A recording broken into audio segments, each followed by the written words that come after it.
Well, good morning, YouTube. All right, it is Wednesday, our first unofficial open day here for business, and not a lot going on just yet. So Larry is here dropping off the Biker Info USA booklets. So if you guys want one of those, come by here and get it. If not, download the app on your phone. It's free, and it'll give you a directory of everything that's going on around the rallies, plus dealerships all across the country, and lots of other motorcycle-related information. Other than that, Talon is working on Wes's truck. So Wes dropped it off with us last night to do an oil change, transmission fluid change, so on and so forth, air filters. Yeah, doing all that stuff on it before the rally starts. And I got my bike up on this lift, and Chip's is up on this lift. So Chip just passed his 10,000 mile mark, so he's doing his oil change. In fact, see there, he wrote the mileage on his filter. So 232,522. And so we're 10,100 above that right now. So the last time he did his oil change was when we were in Laconia back in June. So yeah, 10,100 miles since June. He's been doing some riding for sure. All right, mine is up here behind me. I've had some issues with my kickstand. I bought this nice, pretty black kickstand to put on it. And we installed it back when we were in Sturgis. But the problem is the little nub that goes on the top, this piece that actually goes into the lock, it's worn real bad. You can't really see it that well, but it's worn pretty bad on that corner. And even the bracket that goes on the frame was worn. So what would happen is a lot of times I'd throw the kickstand down and it would miss the catch and fly forward to the front wheel. And then when you're sitting on the bike trying to reach up to get it, it was really a pain in the butt.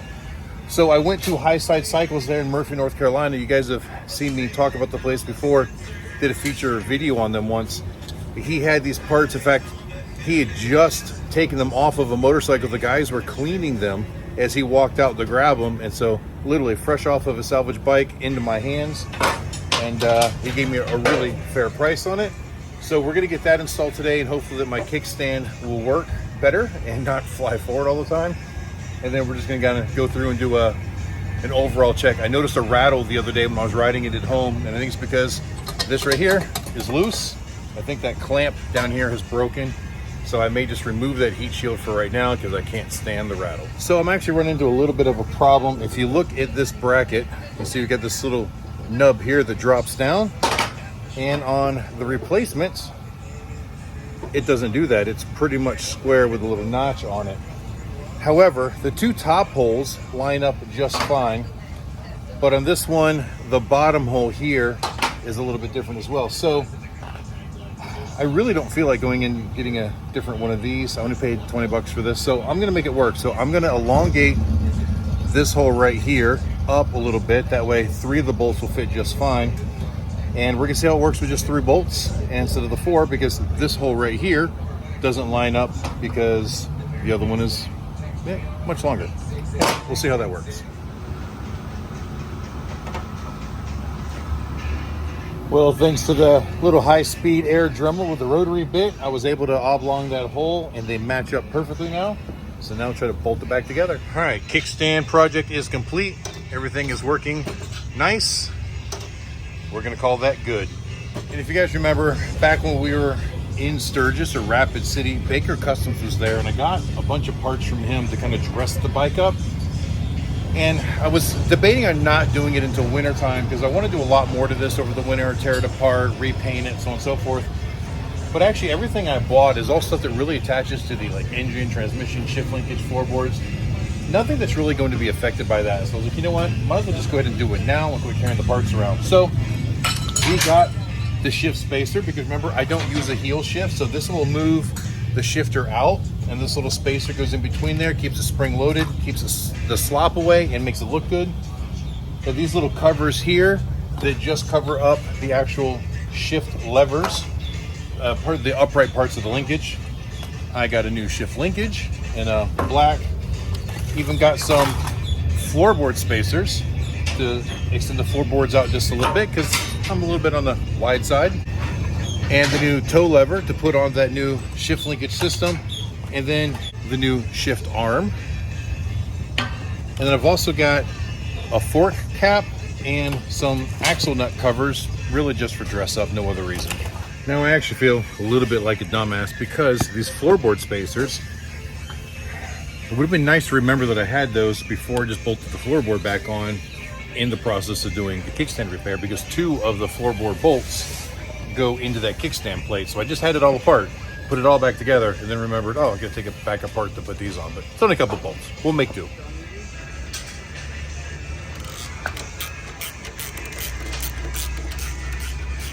You guys, one thing I found when doing the floorboards on these, you got these big 3/8 Allen bolts that hold the floorboards on. Using a ball end with a couple extensions and just stand on the other side of the bike, it's so much easier than trying to be like a contortionist and fit your fingers up there between the frame rail and the floorboard and whatnot. So this just seems to work better. All right, guys, this is pretty easy with the floorboard off. Basically, you just put these spacers in between the frame and where the floorboard goes, and it comes with longer bolts.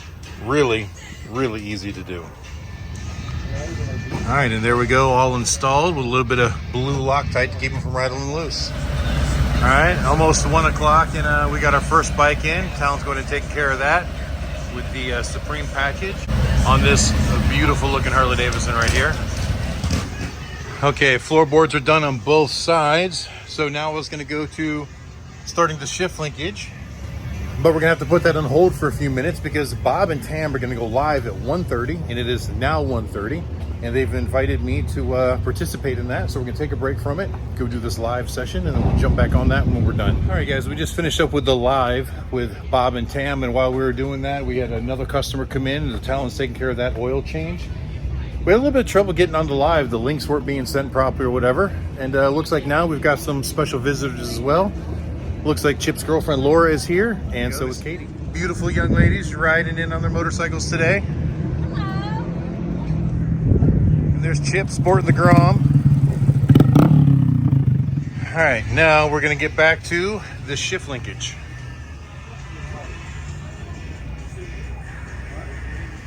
Well, I gotta admit, I was a little bit disappointed. So the kit that covers the shift arms, there were 2 pieces in there. I thought one covered the front shift arm and one covered the rear. And instead what it was more of a sandwich effect. It only covered the rear, but covered both sides. One was smaller than the other because it fit inside. And I thought, because the front's bigger. But anyway, it's in there. But I had to come up with a new bolt for the front because my shifter kit only came with 1 bolt for back here and nothing for the front. So the shift linkage is in. And that bolt right there is the one that came with the black cover that very nicely makes that lever black. But nothing came with the actual shift linkage, so I kind of just took this bolt, cut it down, made it work. Unfortunately, this piece here is still chrome, and I kind of wanted that blacked out, but you know what? I can always take this back apart, powder coat it later on, or find a black one someplace. But that shift linkage definitely looks nicer than what I had on there. All right, so now I'm gonna move to replacing the shift lever. I've already taken the bolt out of the bottom, so that just slides off, and we will replace it with this one. But first, we're gonna put the spacer in place to take up the slack. So a pretty simple setup. This spacer right here is the factory one that you slide off after the shift lever comes off. And here you put the spring there, and this spacer slides over top of that. And then when you put the shift arm back on, it compresses it in and just makes it look a lot nicer. And there we go, shift lever's on. Shift pad, it's not really a pad, but lever. I'll probably just paint this someday so it looks a little nicer, and then we'll black this part out too. I don't mind a little bit of a chrome accent here and there, but I don't know, I guess it looks better.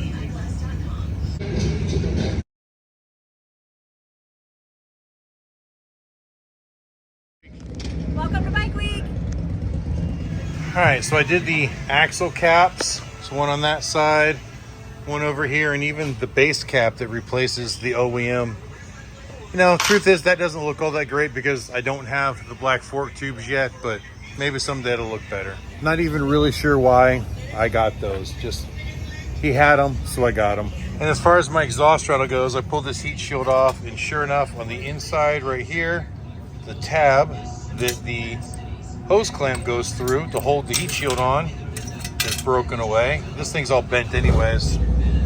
So we're just gonna eliminate it for right now. It's an OEM piece. We can probably get one from the exhaust guys because they're constantly taking off OEM exhaust pipes and nobody wants the OEM junk. So they've got a lot of this stuff kind of laying around. So maybe we'll talk to some of those guys and see if we can get a replacement for it. And then if not, I'll just leave it off. I also need to get some more of these little rubber grommets. They pop into these little holes up here, and that's what the side cover nipples pop into. And this one just keeps pushing back in every time I try to put on there, and that cover keeps wanting to fall off. So out of the 3 of these that I have, or I should say, out of the 3 of these that are supposed to be on the motorcycle, only one of them is any good. And it was here at the back spot closest to the rear shock, but I'm gonna move it up here forward because this is the one that keeps popping out. The spot back here with the bag in place, that side cover can't pop out and go anywhere. So I put the good one up front to hold it where it needs to be held. Okay, there goes Anthony with his Dodge. Talon just did the oil change on that one as well after finishing up with Wes's truck. Now Wes's, we did the oil change and the transmission fluid change as well.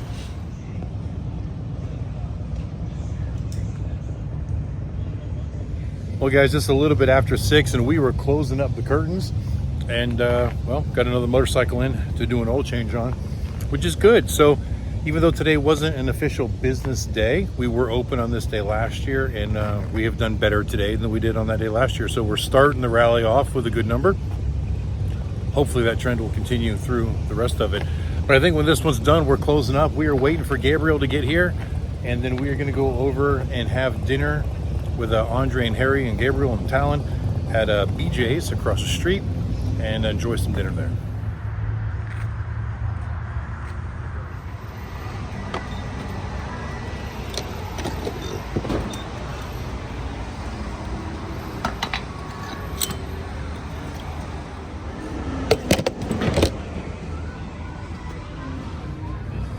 Well guys, we ended up going to BJ's for dinner and then a few other things. We ended up going over to Jeremiah's to get some ice cream, and then we went back to Goliath, got some clothing, and Katie and I went over to Amanda and Jeff's house and took showers, shaved, so on and so forth. And now I'm back at Wawa getting some coffee and decided to close this video. I just completely forgot to record while we're having dinner and everything. You know, a lot's happened since then, but nothing interesting really. So we're gonna go ahead and close this one here and gonna get this edited while I drink this coffee. Katie went ahead and went back to Goliath without me, which is really just across the street. I can almost see Goliath from here. Not quite, but almost. So guys, thanks for watching. Bike Week officially starts tomorrow, so things should get a little bit more exciting then. And I hope you enjoyed it. Until the next time we see you, keep those engines running.